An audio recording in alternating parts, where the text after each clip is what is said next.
Hey crew, it's Pitt, and I'm back with some more Esoterica.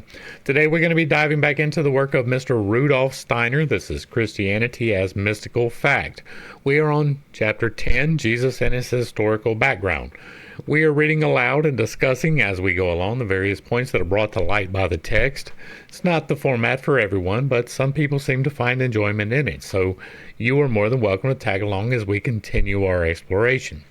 Before we begin, however, if you are unfamiliar with me, any of my unconventional beliefs, or if at any point in time I lose you in the terminology, there will be several playlists linked in the corner above, in the box below, along with the original source material so that you can get a better understanding of why I say the things that I do. A particular note is probably going to be the Unconventional Bible Study, 161 videos where I detail how I came to leave Christianity. With that being said, we are going to dive in and probably step on quite a few toes as we read Chapter 10, Jesus and His Historical Background. In the wisdom of the mysteries, it is to be sought the soil out of which grew the spirit of Christianity. All that was needed was the gaining ground of the fundamental conviction that this spirit must be introduced into life in greater measure than it had been the case with the mysteries. But such a conviction was widely spread, as may be seen from the manner of life of the Essenes and the Therapeutae, who existed long before Christianity arose. The Essenes were a secluded sect living in Palestine, whose numbers at the time of Christ were estimated at 4,000. They formed a community which required that its members should lead a life which developed a higher life within the soul and brought about a new birth. The aspirant for admission was subjected to a severe test in order to ascertain whether he were ripe for preparing himself for a higher life. If he was admitted, he had to undergo a period of probation and to take a solemn oath that he would not betray to strangers the secrets of the Essenian discipline. The object of this life was the conquest of the lower nature in man, so that the spirit latent within him might be awakened ever more and more. One who had experienced, up to a certain point, the spirit within him was raised to a higher grade, and enjoyed a corresponding degree of authority, not forced from without, but conditioned by the nature of things. Akin to the Essenes were the Therapeutae, who dwelt in Egypt. We get all desirable details of their mode of life in a treatise by the philosopher Philo on the contemplative life. Y'all remind me down below to add that to the list. The dispute as to the authenticity of his work must now be regarded as settled, and it may be rightly assumed that Philo really described the life of a community existing long before Christianity and well known to him. Cf. on the subject, G.R. Mead's Fragments of a Faith Forgotten. Remind me about that one as well. A few passages from Philo's treatise will give an idea of the main tenets of the Therapeutae. The dwellings of the members of the community are extremely simple, only affording necessary shelter from extreme heat and cold. The dwellings are not built close together, as in towns, for contiguity has no attraction for one who wishes for solitude. Nor are they at a great distance from one another, in order that the social relations, so dear to them, may not be made difficult, and that they may easily be able to assist each other in case of an attack by brigands. In each house is a consecrated room, called a temple or monasterion, a small room or cell in which the mysteries of the higher life are cultivated. They also possess works by ancient authors who once directed their school and left behind many explanations about the customary method used in allegorical writings. Their interpretation of sacred writings is directed to the deeper meaning of allegorical narratives. We thus see what had been striven after in the narrower circle of the mysteries was being made general, but such a generalization naturally weakened their severe character.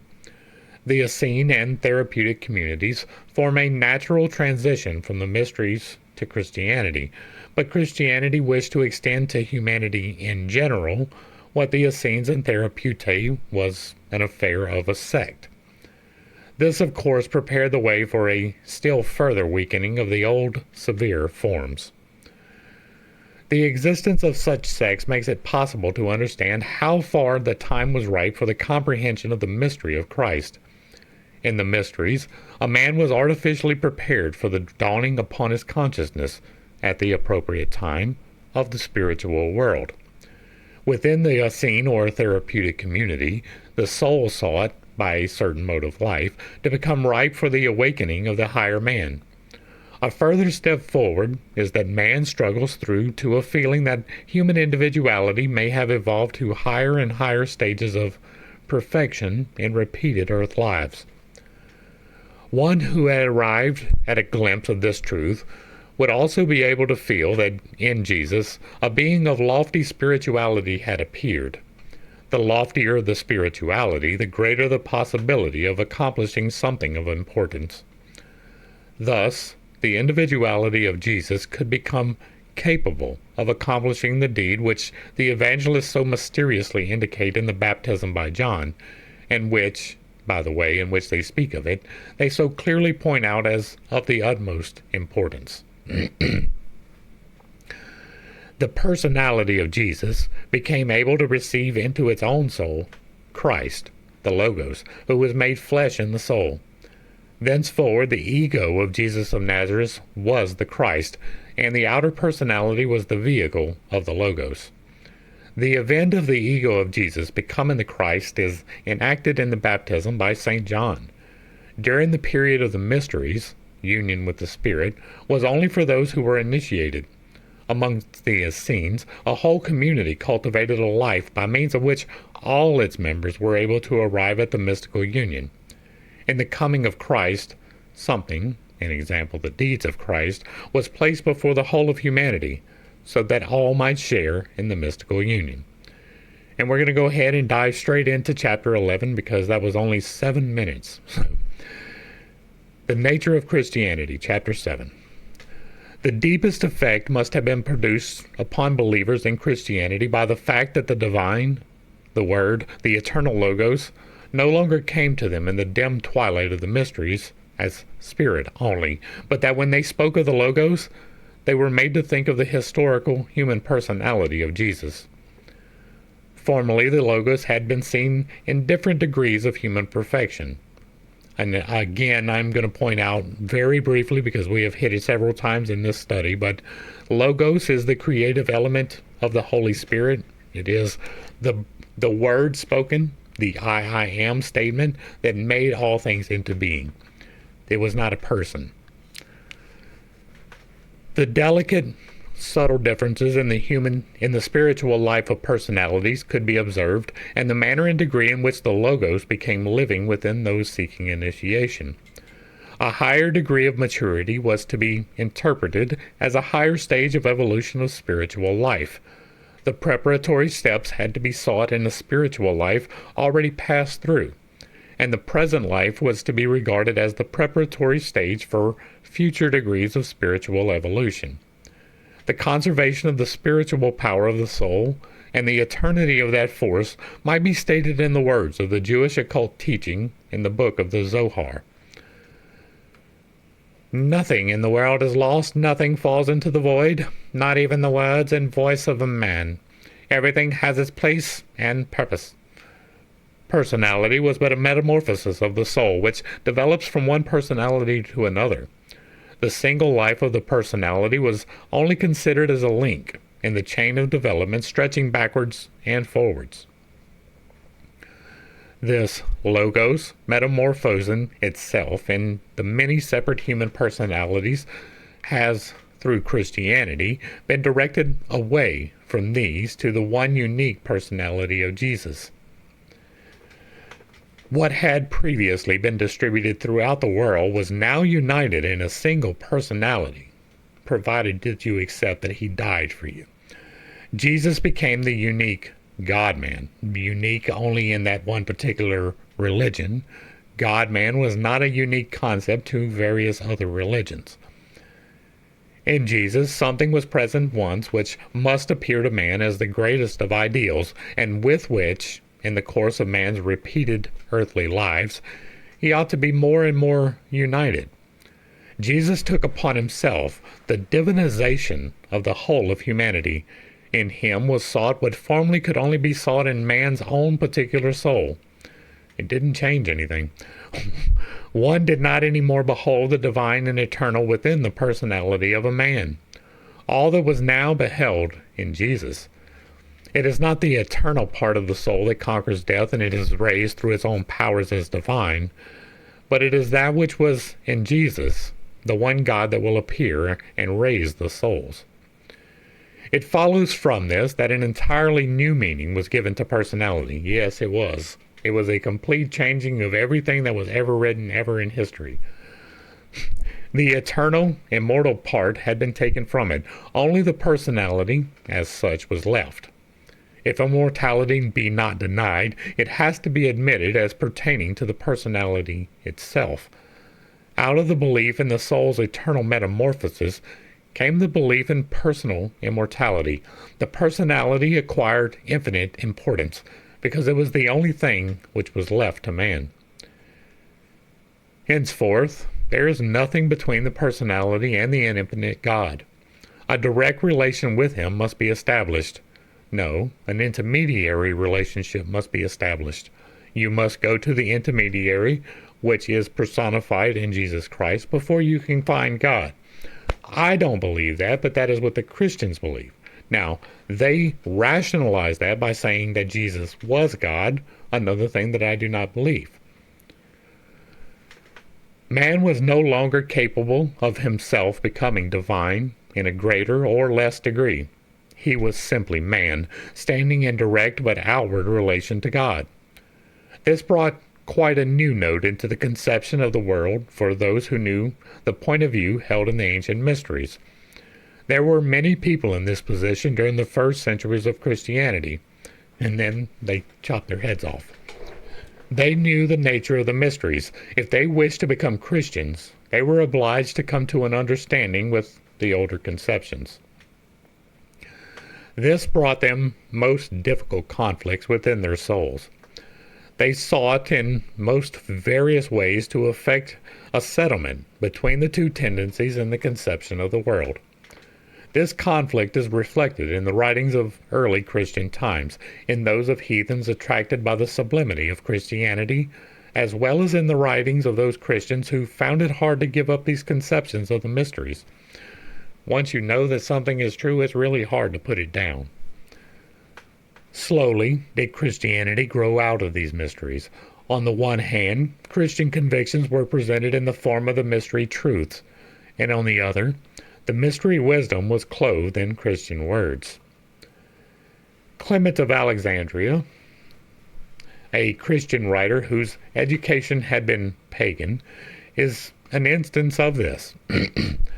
God has not forbidden us to rest from good deeds when keeping the Sabbath. He permits those who can grasp them to share in the divine mysteries and in the sacred light. He has not revealed to the crowd what is not suitable for them. He judged it fitting to reveal it only to a few who were able to grasp it and to work out in themselves the unspeakable mystery which God had confided to the Logos, not to the written word. And God hath set some in the church as apostles, and some prophets, and some evangelists, and some pastors and teachers, for the perfecting of the saints, for the work of the ministry, for the edifying of the body of Christ. So the argument here is that Christ brought access to the mysteries to the common man, and then the church removed the access to the mysteries from the common man, and instead brought it to the only the ones who were deemed worthy of it. That's an interesting turn. Individual souls in those days sought by very different paths to find the way from the ancient views to the Christian ones.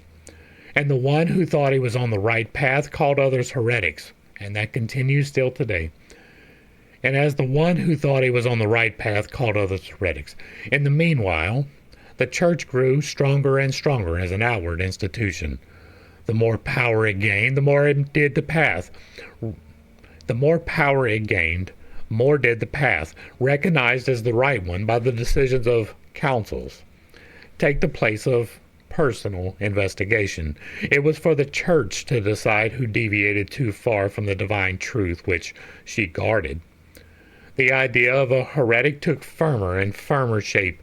During the first centuries of Christianity, the search for the divine path was a much more personal matter than it afterwards became.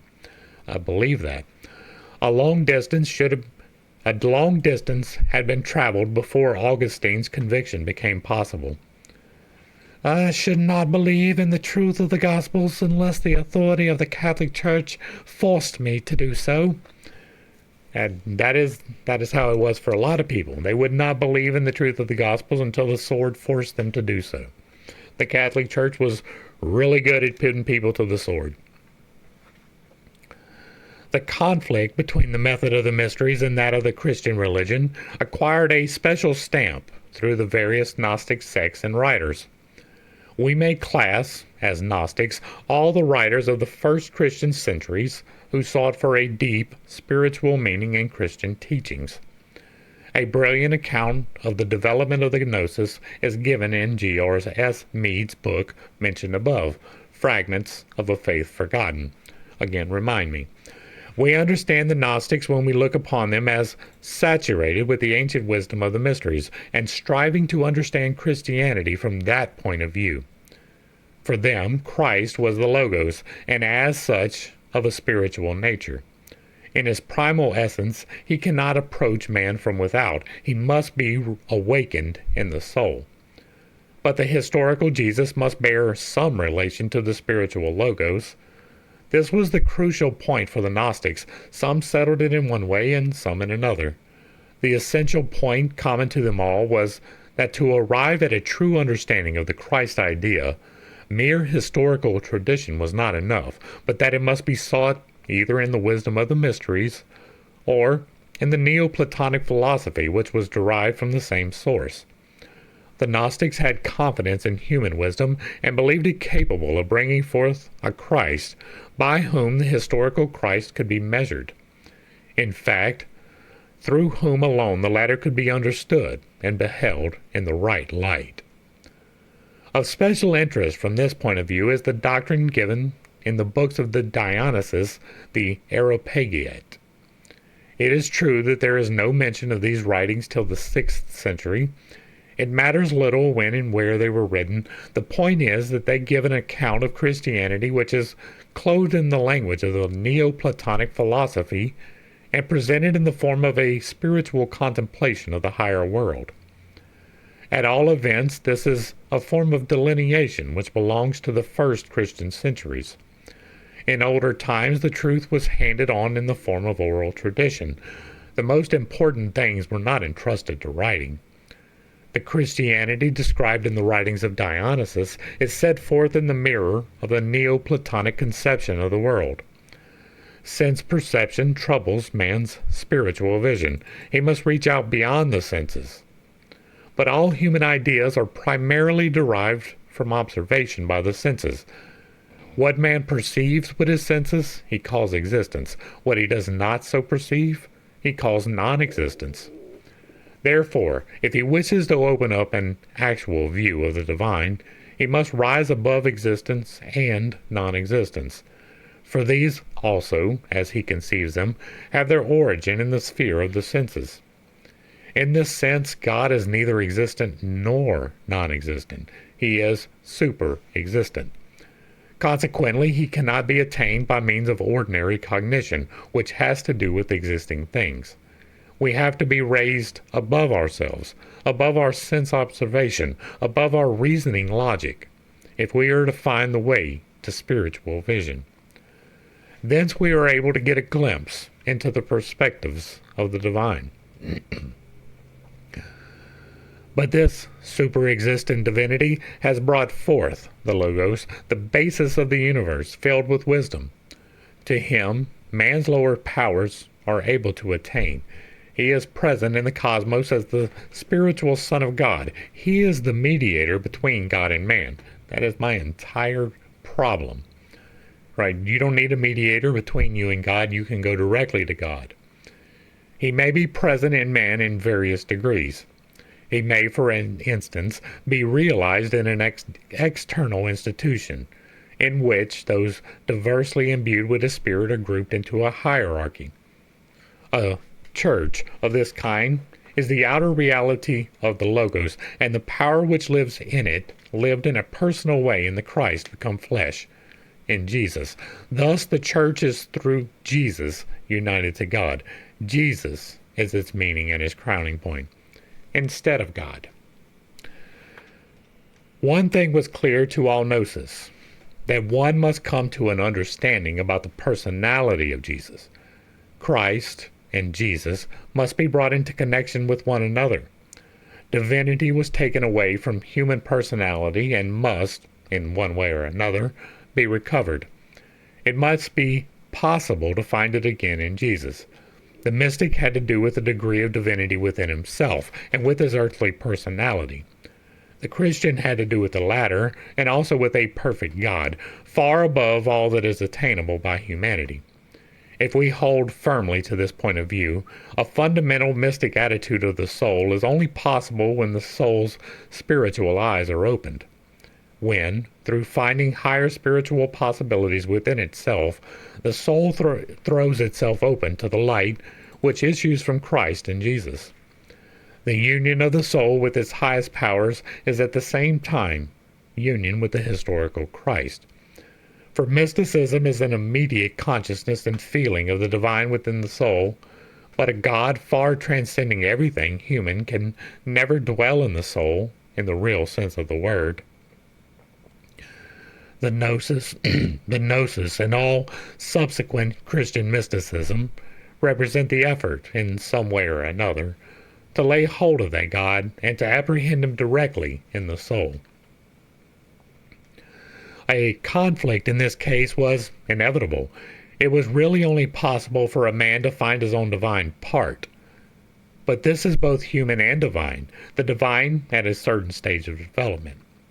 Yet the Christian God is a definite one, perfect in himself. It was possible for a person to find in himself the power to strive upwards to this God, but he could not say that what he experienced in his own soul at any stage of development was one with God. A great gulf was fixed between what was possible to find in the soul and what Christianity called divine. It is the gulf between science and faith, between knowledge and religious feeling. This gulf does not exist for the mystic in the old sense of the word, for he knows for a certainty that he can only comprehend the divine by degrees, and he also knows why this is so. It is clear to him that this gradual attainment is a real attainment of real divine life, and he finds it difficult to speak of a perfect, isolated divine principle. A mystic of this kind does not seek a perfect God, but he wishes to experience the divine life. He seeks to be made divine, not to gain an external relation to the Godhead. It is of the essence of Christianity that its mysticism in this sense starts with an assumption. The Christian mystic seeks to behold divinity within him, but at the same time he looks up to the historical Christ as his physical eyes do to the sun. Just as the sun is the means by which the physical eyes behold physical objects, so does the Christian mystic intensify his inner nature that it may behold the divine, and the light which makes such vision possible for him is the fact of the appearance of Christ. It is he who enables man to attain his highest possibilities. It is in this way that the Christian mystics of the Middle Ages differ from the mystics of the ancient mysteries. See my book, Mystics of the Renaissance. Now, I do not believe that the intermediary is necessary. I believe that you can seek the divine, find the divine, and come in accordance with the divine all by yourself. As a matter of fact, I find it lazy, at best, to try to put that off upon someone else, up to and including Jesus Christ. To say that because someone else died for you, your sins are forgiven is lazy. That takes away you seeking to go to God and to rectify the situation as it needs to be rectified directly with him.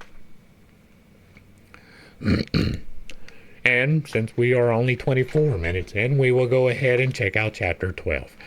Christianity and the heathen wisdom.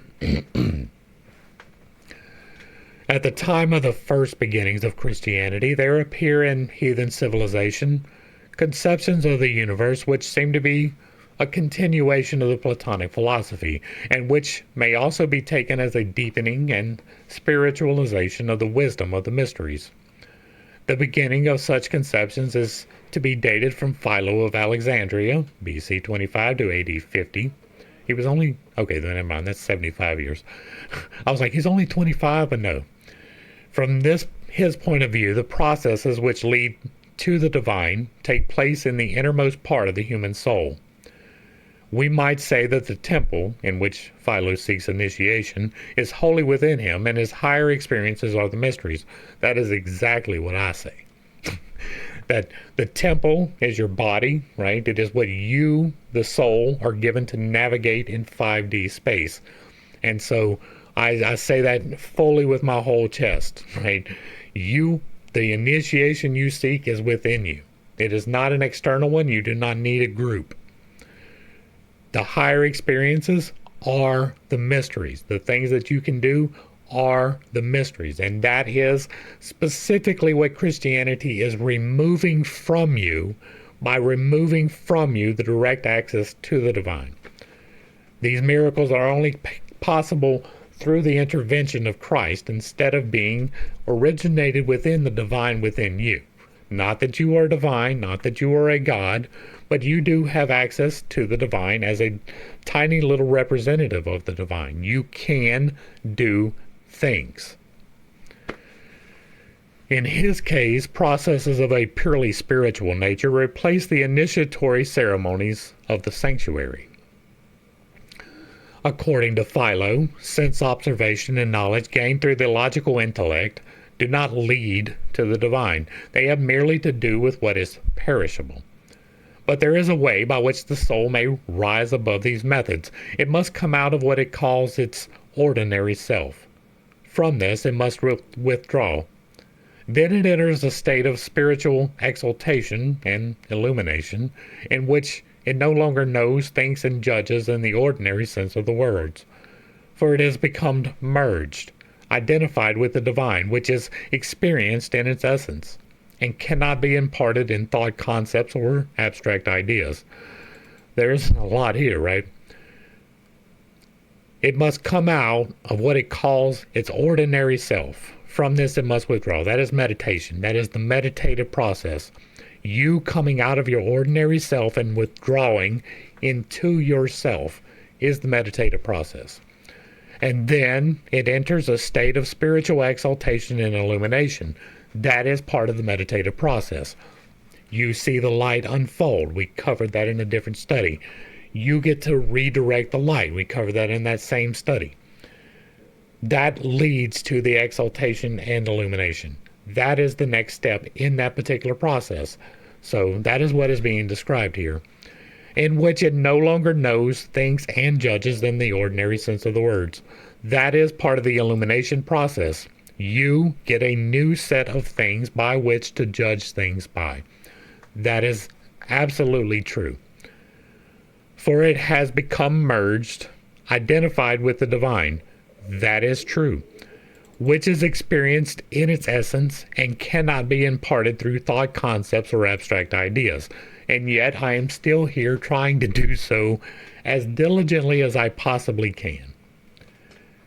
It is experienced. And one who goes through this experience knows that no one can impart it, for the only way of reaching it is to live it.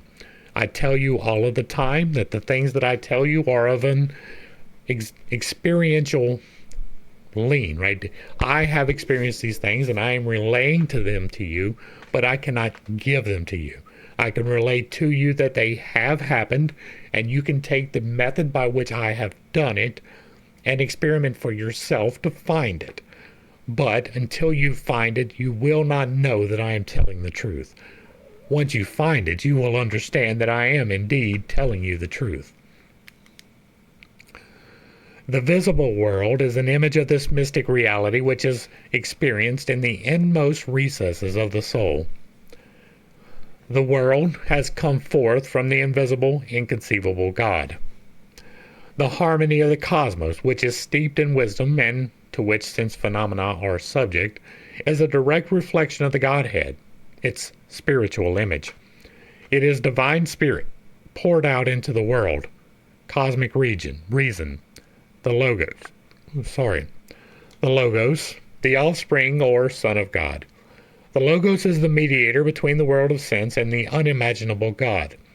When man steeps himself in knowledge, he becomes united with the Logos, which is embodied in him. And all of that is true. The Logos, the creative element, is the Holy Spirit, and so it is the mediator, not Jesus, between the world of sense and the unimaginable God. That is true. If you substitute Jesus for Logos, it is not true. When man steeps himself in knowledge, he becomes united with the Holy Spirit, which is embodied in him. The person who has developed spirituality is the vehicle of the Logos. That is true. Every single person who has developed spirituality is the vehicle for the Holy Spirit. Above the Logos is God. Yes, above the Holy Spirit is God. Beneath is the perishable world. It is a man's vocation to form the link between the two. What he experiences in his inmost being, as spirit, is the universal spirit. Such ideas are directly reminiscent of the Pythagorean manner of thinking. The center of existence is sought in the inner life, but this life is conscious of its cosmic value. St. Augustine was thinking in virtually the same way as Philo when he said, "We see all created things because they are. But they are because God sees them." And he adds, concerning what and how we see. And because they are, we see them outwardly. Because they are perfect, we see them inwardly. Plato has the same fundamental idea.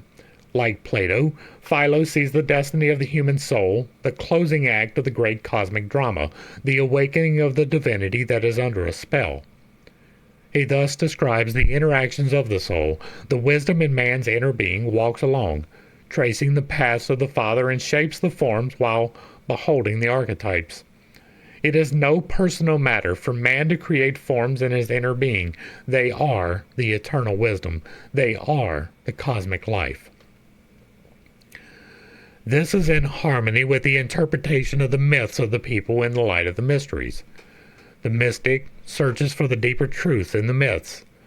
And as the mystic treats the myths of paganism, Philo handles Moses' story of the creation. The Old Testament accounts are, for him, images of inner soul processes. The Bible relates the creation of the world. One who merely takes it as a description of outer events only knows half of it. It is certainly written, "In the beginning God created the heavens and earth, and the earth was without form and void, and darkness was on the face of the deep, and the Spirit of God moved on the face of the waters." That would be the Logos. But the real inner meaning of the words must be lived in the depths of the soul. God must be found within. Then he appears as the primal splendor, who sends out innumerable rays not perceptible by the senses, but collectively thinkable. This is Philo's expression. In the Timaeus of Plato, the words are almost identical with the Bible ones. Now when the Father, who had created the universe, saw how it had become living and animated, and an image of the eternal gods, he felt pleasure therein. And in the Bible we read, "And God saw that it was good." The recognition of the divine is for Philo, as well as for Plato in the wisdom of the mysteries, to live through the process of creation in one's own soul, the history of creation and the history of the soul which is becoming divine. In this way, flowing into one, Philo is convinced that Moses' account of the creation may be used for writing the history of the soul which is seeking God. Everything in the Bible, thereby, acquires a profoundly symbolical meaning, of which Philo becomes the interpreter. He reads the Bible as a history of the soul. We may say that Philo's manner of reading the Bible corresponds to a feature of his age which originated in the wisdom of the mysteries. He indeed relates that the Therapeutae interpreted ancient writings in the same way. They also possess works by ancient authors who once directed their school and left behind many explanations about the customary method pursued in allegorical writings. The interpretation of such writings is directed to the deeper meaning of the allegorical narratives. Thus, Philo's aim was to discover the deeper meaning of the allegorical narratives of the Old Testament. Let us try to realize whether such an interpretation could lead. We read the account of creation and find in it not only a narrative of outward events, but an indication of the way which the soul has to take in order to attain the divine. Thus, the soul must reproduce in itself as a microcosm the ways of God, and in this alone can its efforts after wisdom consist. The drama of the universe must be enacted in each individual soul. The inner life of the mystical sage is the realization of the image given in account of the creation. Moses wrote not only to relate historical facts, but to represent pictorially the paths which the soul must travel if it would find God. All this, in Philo's conception of the universe, is enacted within the human soul. Man experiences within himself what God has experienced in the universe. The Word of God, the Logos, becomes an event in the soul. God brought the Jews from Egypt into Palestine. He let them go through distress and privation before giving them that land of promise. That is the outward event. Man must experience it inwardly. He goes from the land of Egypt, the perishable world, through the privations which lead to the suppression of the sense nature, into the promised land of the soul. He attains the eternal. That is a wild interpretation of Moses. With Philo, it is all an inward process. The God who poured himself forth into the world consummates his resurrection in the soul when that soul understands his creative word and echoes it. Then man has spiritually given birth within himself to divinity, to the divine spirit which became man, to the Logos, Christ. In this sense, knowledge was, for Philo and those who thought like him, the birth of Christ within the world of spirit. The Neoplatonic philosophy, which developed contemporaneously with Christianity, was an elaboration of Philo's thought. Let us see how Plotinus, AD 204 to 269, describes his spiritual experiences. Often, when I come to myself on awakening from bodily sleep and turning from the outer world, enter into myself, I behold wondrous beauty. Then I am sure that I have been conscious of the better part of myself. I live my true life. I am one with the divine, and rooted in the divine, gain the power to transport myself beyond even the super-world. After thus resting in God, when I descend from spiritual vision and again form thoughts, I ask myself how it has happened that I now descend and that my soul ever entered the body at all, since, in its essence, it is what it has just revealed itself to me. What can the reason be for souls forgetting God the Father, since they come from the beyond and belong to Him, and when they forget Him, know nothing of Him or of themselves? The first false step they take is indulging in presumption, the desire to become, and in forgetfulness of their true self, and in the pleasure of only belonging to themselves. They coveted self-glorification, they rushed about in pursuit of their desires, and thus went astray and fell completely away. Thereupon they lost all knowledge of their origin in the beyond, just as children, early, separated from their parents and brought up elsewhere, do not know who they themselves and their parents are. All right, so there's a good bit here. After thus resting in God, right? Often I come to myself on awaking from bodily sleep, and turning from the outer world, enter into myself. So that is entering meditation after coming awake from sleeping. I behold wondrous beauty. That is a part of it. That is. While you're in the meditative process, you do behold great beauty. Right? It comes in various forms and various different revelations, and none of them are ever going to be exactly the same. Then I am sure I have been conscious of the better part of myself. That is again true. When you are in the meditative process and you are outside of yourself, you do become aware of the soul being more. The main part I want to talk about here is the forgetfulness. How does the soul ever, how it happened that I now descend and my soul ever entered the body at all, since it just revealed itself to me? What can the reason be for souls forgetting God the Father? So that they can learn. If you come and you have all of the knowledge, there is no knowledge to be gained. The forgetting of the purpose, the forgetting of the divine, the forgetting is part of the process so that you can discover it and choose it. Back to the text.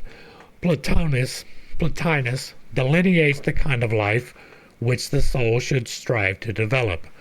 The life of the body and its longings should be stilled. The soul should seek calm in all that surrounds it. In earth, sea, and air, and heaven itself, no movement. It should learn to see how the soul pours itself from without into the serene cosmos, streaming into it from all sides. As the sun's rays illuminate a dark cloud and make it golden, so does the soul, on entering the body of the world encircled by the sky, give it life and immortality. It is evident that this vision of the world is very similar to that of Christianity. Believers of the community of Jesus said, that which was from the beginning, which we have heard, which we have seen with our eyes, which we have looked upon, and our hands have handled, of the word of life declare we unto you. In the same way it might be said in the spirit of Neoplatonism, that which was from the beginning, which cannot be heard and seen, must be spiritually experienced as the word of life. And so the old conceptions of the universe is developed and splits into two leading ideas. It leads in Neoplatonism and similar systems to an idea of Christ which is purely spiritual. On the other hand, it leads to a fusion of the ideas of Christ with a historical manifestation, the personality of Jesus. The writer of the Gospel of St. John may be said to unite these two conceptions. In the beginning was the Word. He shares this conviction with the Neoplatonists. The Word becomes spirit within the soul. Thus do the Neoplatonists conclude. The Word was made flesh in Jesus. Thus does St. John conclude, and with him the whole Christian community. The inner meaning of the manner in which the Word was made flesh was given in all the ancient cosmogonies. Plato says of the macrocosm, God has extended the body of the world on the soul of the world in the form of a cross. The soul of the world is the Logos. If the Logos is to be made flesh, he must recapitulate the cosmic process in fleshly existence. He must be nailed to the cross and rise again. In spiritual form, this most momentous thought of Christianity had long before been prefigured in the old cosmogonies. The mystic went through it as a personal experience in initiation. The Logos became man, had to go through it in a way that made this fact one that was true for, or valid to, the whole of humanity. Something which was present under the old dispensation as an incident in the mysteries becomes a historical fact through Christianity. Hence, Christianity was the fulfillment not only of what the Jewish prophets had predicted, but also of the truth which had been prefigured in the mysteries. That is an insertion. The cross of Golgotha gathers together in one fact the whole cult of the mysteries of antiquity. We find the cross first in the ancient cosmogonies. At the starting point of Christianity, it confronts us in a unique event which has supreme value for the whole of mankind. It is from this point of view that it is possible for the reason to apprehend the mystical element in Christianity. Christianity as a mystical fact is a milestone in the process of human evolution, and the incidents in the mysteries and their attendant results are the preparation for that mystical fact. I'm going to look and see real quick. Yeah, there is only one more chapter. We'll go ahead and knock this out. Chapter 13, St. Augustine and the Church. The full force of the conflict which was enacted in the souls of the Christian believers during the transition from paganism to the new religion is exhibited in the person of St. Augustine, A.D. 354 to 430. The spiritual struggles of Origen, Clement of Alexandria, Gregory Nazianzen, Jerome, and others are full of mysterious interest when we see them calmed and laid to rest in the mind of Augustine. In Augustine's personality, deep spiritual needs developed out of a passionate nature. He passed through pagan and semi-Christian ideas. He suffered deeply from the most appalling doubts of the land which attack one who has felt the impotence of many varieties of thought in the face of spiritual problems, and who has tasted the depressing effect of the question, can man know anything whatever? You can, it just takes dedication. At the beginning of his struggles, Augustine's thoughts clung to the perishable things of sense.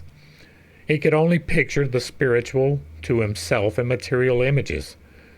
It is deliverance for him when he rises above this stage. He thus describes it in his Confessions. When I wished to think of God, I could only imagine immense masses of bodies, and believed that was the only kind of thing that could exist. This was the chief and almost the only cause of the errors which I could not avoid. He thus indicates the point at which a person must arrive who is seeking the true life of the Spirit. There are thinkers, not a few, who maintain that it is impossible to arrive at pure thought, free from any material admixture. These thinkers confuse what they feel bound to say about their own inner life with what is humanly possible. The truth, rather, is that it is only possible to arrive at a higher knowledge when thought has been liberated from all material things, when an inner life has been developed in which images of reality do not cease, when their demonstration and sense impressions come to an end. Augustine relates how he attained spiritual vision. Everywhere he asked where the divine was to be found. I asked the earth, and she said, I am not it. And all that was upon the earth said the same. I asked the ocean and the abysses, and all that lives in them, which said, We are not thy God, seek beyond us. I asked the winds, and the whole atmosphere and its inhabitants said, The philosophers who sought for the essence of things in us were under an illusion. We are not God. I asked the sun, moon, and stars, which said, We are not God, whom thou seekest. And it came home to St. Augustine that there is only one thing which can answer his question about the divine, his own soul. The soul said, No eyes or ears can impart to thee what is in me, for I alone can tell thee, and I tell thee in an unquestionable way. Men may be doubtful whether vital force is situate in air or in fire, but who can doubt that he himself lives, remembers, understands, wills, thinks, knows, and judges? If he doubts, it is proof that he is alive. He remembers why he doubts. He understands that he doubts. He will assure himself of things he thinks. He knows that he knows nothing. He judges that he must not accept anything hastily. Outer things do not defend themselves when their essence and existence are denied, but the soul does defend itself. It could not be doubtful of itself unless it existed. By its doubt, it confirms its own existence.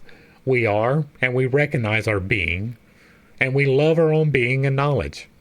On these 3 points, no illusion in the garb of truth can trouble us, for we do not apprehend them with our bodily senses like external things. Man learns about the divine by leading his soul to know itself as spiritual, so that it may find its way, as a spirit, into the spiritual world. Augustine had battled his way through to this knowledge. It was out of such an attitude of mind that there grew up in pagan nations the desire to knock at the gate of the mysteries. In the age of Augustine, such convictions might lead to becoming a Christian. Jesus, the Logos, become man, had shown the path which must be followed by the soul if we would attain the goal which it sees when in communion with itself. In AD 385 at Milan, Augustine was instructed by St. Ambrose. All his doubts about the Old and New Testament vanished when his teacher interpreted the most important passages, not merely in a literal sense, but by lifting the mystic veil by force of the Spirit. What had been guarded in the mysteries was embodied for Augustine in the historical tradition of the evangelist and in the community where that tradition was preserved. He comes by degrees to the conviction that the law of this tradition, which consists in believing what it has not proved, is moderate and without guile.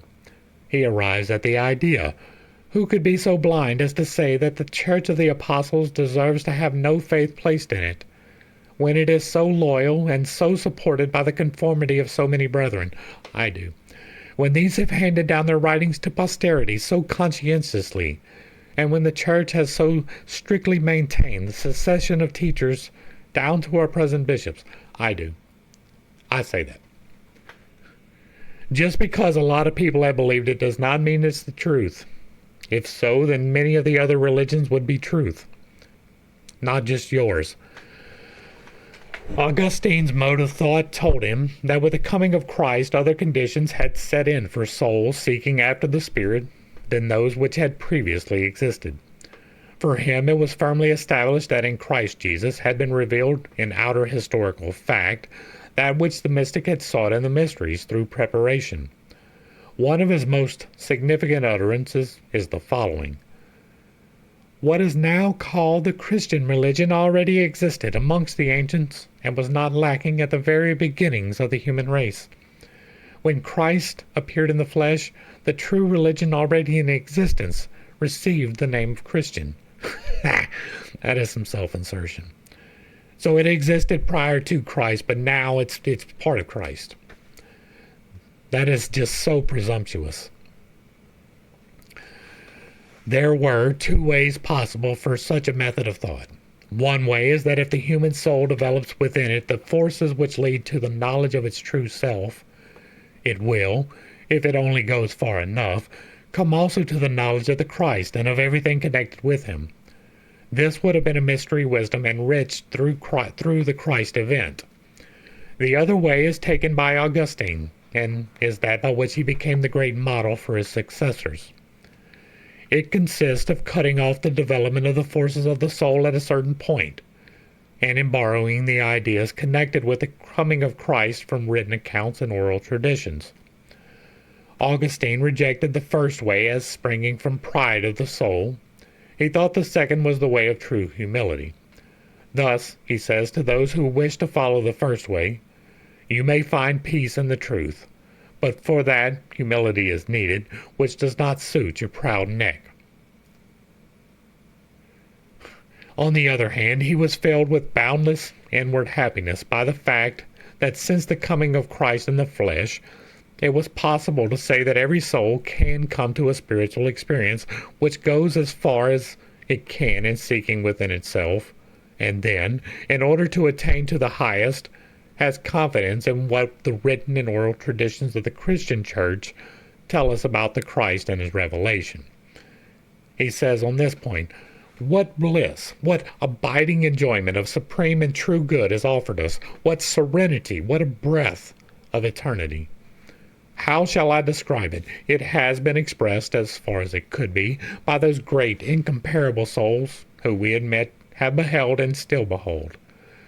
We reach a point at which we acknowledge how true it is that we have been commanded to believe, and how well and beneficently we have been brought up by our mother, the Church, and of what benefit it was the milk given by the Apostle Paul to the little ones. And again, Paul is no one to listen to. It is beyond the scope of this book to give an account of the alternative method which is evolved from the mystery wisdom, enriched through the Christ event. My problem with this is that it is intentionally taking away the mysteries from the people. It is saying that Christ is mystery enough and that is all you need, and that is simply not true. It's saying that Christ brought it to where it was available to everyone, and that's not true as well. It was already available to everyone. That is a big big problem for me, right? You are taking away the personal responsibility for your own development. And with the whole point of being here is for that development. All right. It is beyond the scope of this book to give an account of the alternative method which is evolved from the mystery wisdom, enriched through the Christ event.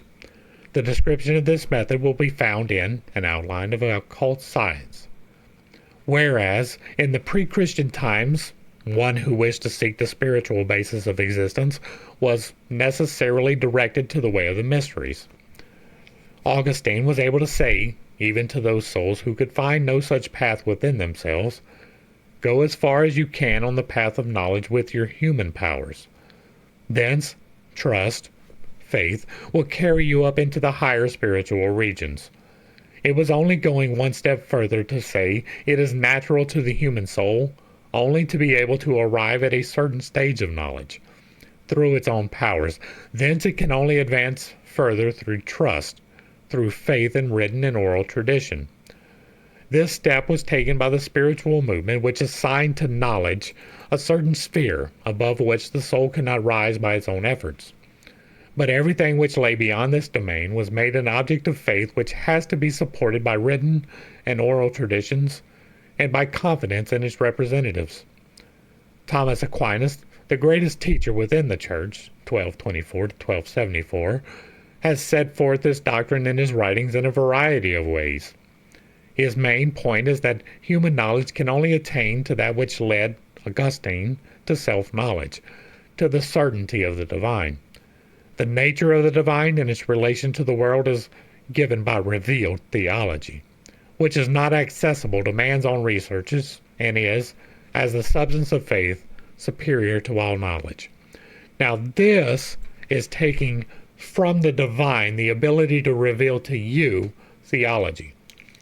Because it has not been written by someone else, your experience in the divine through meditation, prayer, and fasting is irrelevant. Fuck that. Fuck that twice with a razor blade. The origin of this point of view may be studied in the theology of John Scotus Erigena, who lived in the 9th century at the court of Charles the Bald, who represents a natural transition from the earliest ideas of Christianity to the ideas of Thomas Aquinas. His conception of the universe is couched in the spirit of Neoplatonism. In his treatise, De Divisione Naturae, Erigena has elaborated the teaching of Dionysius the Areopagite. This teaching started from a God far above the perishable things of sense, and it derived the world from him. Man is involved in the transmutation of all beings into this God, who finally becomes what he was from the beginning. Everything falls back again into the Godhead, which has passed through the universal process and has finally become perfected. But in order to reach this goal, man must find the way to the Logos, who was made flesh. In Erigena, this thought leads to another, that what is contained in the writings which give an account of the Logos leads, when received in faith, to salvation. Reason and the authority of the Scriptures, faith and knowledge stand on the same level. The one does not contradict the other, but faith must bring that to which knowledge can never attain by itself. The knowledge of the eternal, which the ancient mysteries withheld from the multitude, became, when presented in this way by Christian thought and feeling, the content of faith, which by its very nature had to do with something unattainable by mere knowledge. The conviction of the pre-Christian mystic was that to him was given knowledge of the divine, while the people were obliged to have faith in its expression in images. Christianity came to the conviction that God has given his wisdom to mankind through revelation, and man attains through his knowledge an image of this divine revelation. The wisdom of the mysteries is a hothouse plant, which is revealed to a few individuals ripe for it. Christian wisdom is a mystery revealed as knowledge to none, but as a content of faith revealed to all. The standpoint of the mysteries lived on in Christianity, but in a different form. All, not only the special individual, were to share in the truth. But the process was that at a certain point, man owned his inability to penetrate further by means of knowledge, and thence ascended to faith. Christianity brought the content of the mysteries out of the obscurity of the temple and into the clear light of day. The one Christian movement mentioned led to the idea that this content must necessarily be retained in the form of faith. And that is going to bring us to the end of this particular study. I've had several points of contention as we've gone along, but not the least of which is going to be this. You have access directly to the divine. You have the access to revelation directly to yourself. Your interpretation of that revelation is going to depend heavily upon your preconceived notions. So if you are already preconceived and determined that Christ is the way, then you will be revealed the path by which Christ is indeed the way. But that does not mean that it is the only way. I have attained the steps that I have attained, the ability to heal myself in very real ways, the ability to affect things outside of myself through a process of seeking the divine by itself. Removed from the intermediary who was placed there to keep you from the mysteries. Right? This, in total, was a reamplification of what I say.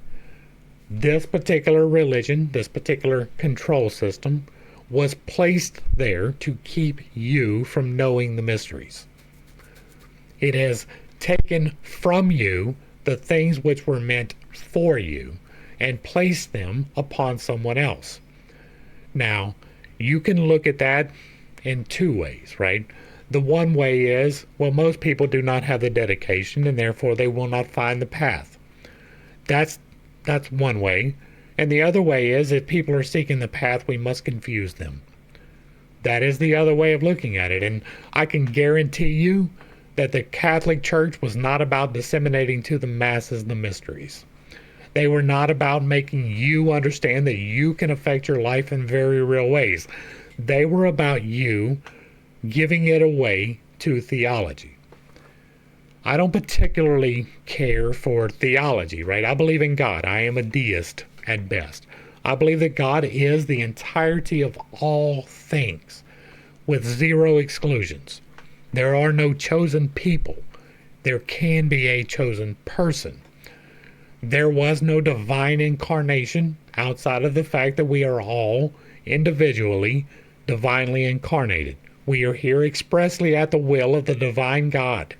We were somewheres prior to being here. We will be somewheres on the other side of here.